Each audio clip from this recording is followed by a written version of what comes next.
Here, of course, former President Trump was completely denied any such opportunity.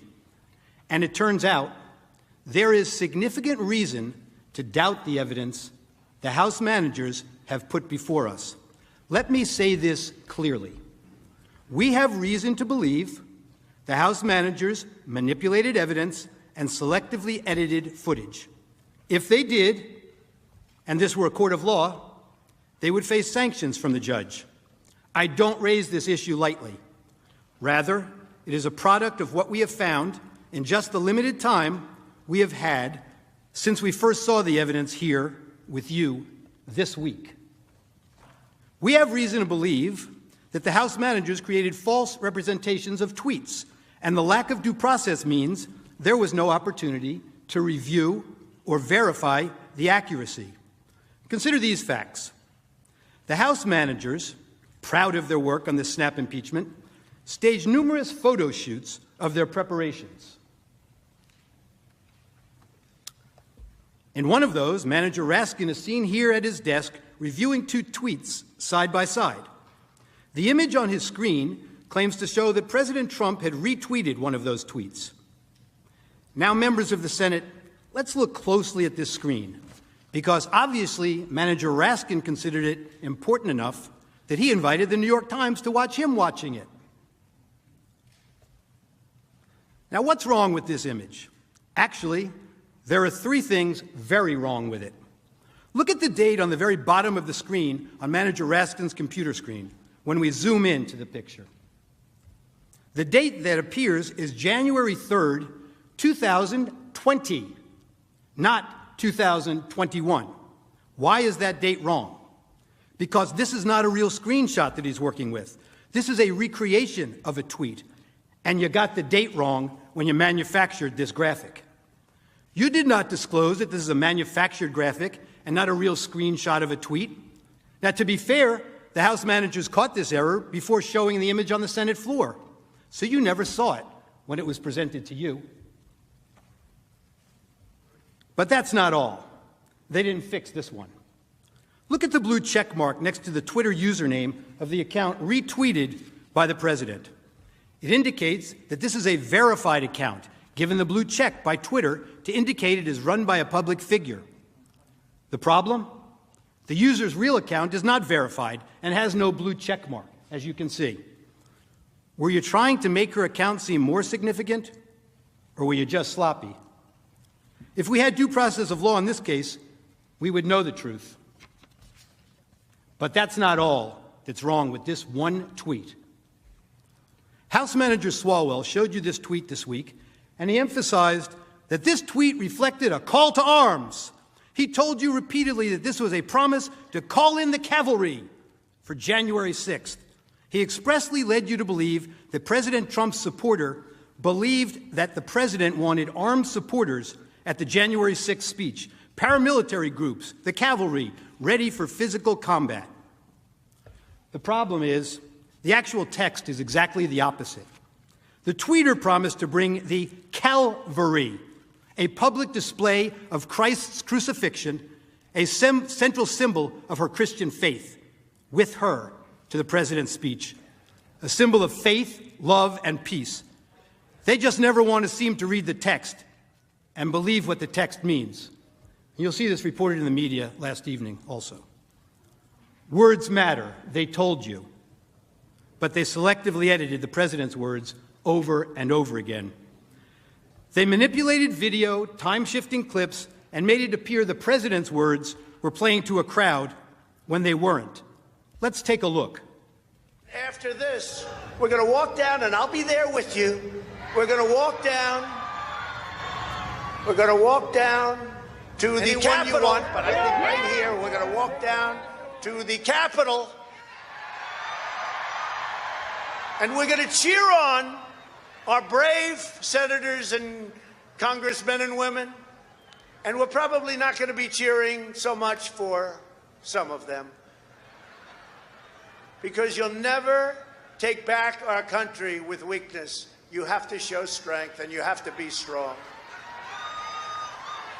We have come to demand that Congress do the right thing and only count the electors who have been lawfully slated.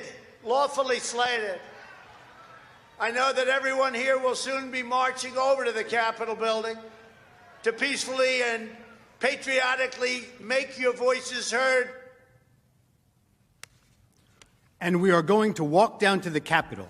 They showed you that part. Why are we walking to the Capitol? Well, they cut that off. To cheer on some members of Congress and not others, peacefully and patriotically. The Supreme Court ruled in Brandenburg that there's a very clear standard for incitement. In short, to paraphrase, whether the speech was intended to provoke imminent lawless action, and was it likely to do so. Go to the Capitol and cheer on some members of Congress, but not others. They know it doesn't meet the standard for incitement, so they edited it down. We heard a lot this week about fight like hell, but they cut off the video before they showed you the president's optimistic, patriotic words that followed immediately after. We fight like hell, and if you don't fight like hell, you're not going to have a country anymore. Our exciting adventures and boldest endeavors have not yet begun. My fellow Americans, for our movement, for our children, and for our beloved country. And I say this, despite all that's happened, the best is yet to come. There's that famous quote, like one of the House managers said, "A lie will travel halfway around the world before the truth has a chance to put its shoes on." Well, this lie traveled around the world a few times, made its way into the Biden campaign talking points, and ended up on the Senate floor. The Charlottesville lie. Very fine people on both sides, except that isn't all he said. And they knew it then, and they know it now. Watch this. But you also had people that were very fine people on both sides. You had people in that group, excuse me, I saw the same pictures as you did. You had people in that group that were there to protest the taking down of, to them, a very, very important statue and the renaming of a park from Robert E. Lee to another name. Robert E. Lee are not the same. Well, no, George Washington was a slave owner. Was George Washington a slave owner? So will George Washington now lose his status? Are we going to take down, excuse me, are we going to take down statues to George Washington? How about Thomas Jefferson? What do you think of Thomas Jefferson? You like him? Okay, good. Are we going to take down the statue? Because he was a major slave owner. Now we're going to take down his statue. So you know what? It's fine. You're changing history, you're changing culture, and you had people, and I'm not talking about the neo-Nazis and the white nationalists, because they should be condemned totally. But you had many people in that group other than neo-Nazis and white nationalists, okay? And the press has treated them absolutely unfairly. Now, in the other group also, you had some fine people, but you also had troublemakers, and you see them come with the black outfits and with the helmets and with the baseball bats. You had a lot of bad people in the other group too. Treated unfairly, sir. I'm sorry, I just didn't understand what you were saying. You were saying the press has treated white nationalists unfairly? No, I just didn't understand what you were saying. No. There were people in that rally, and I looked the night before. If you look, there were people protesting very quietly the taking down of the statue of Robert E. Lee.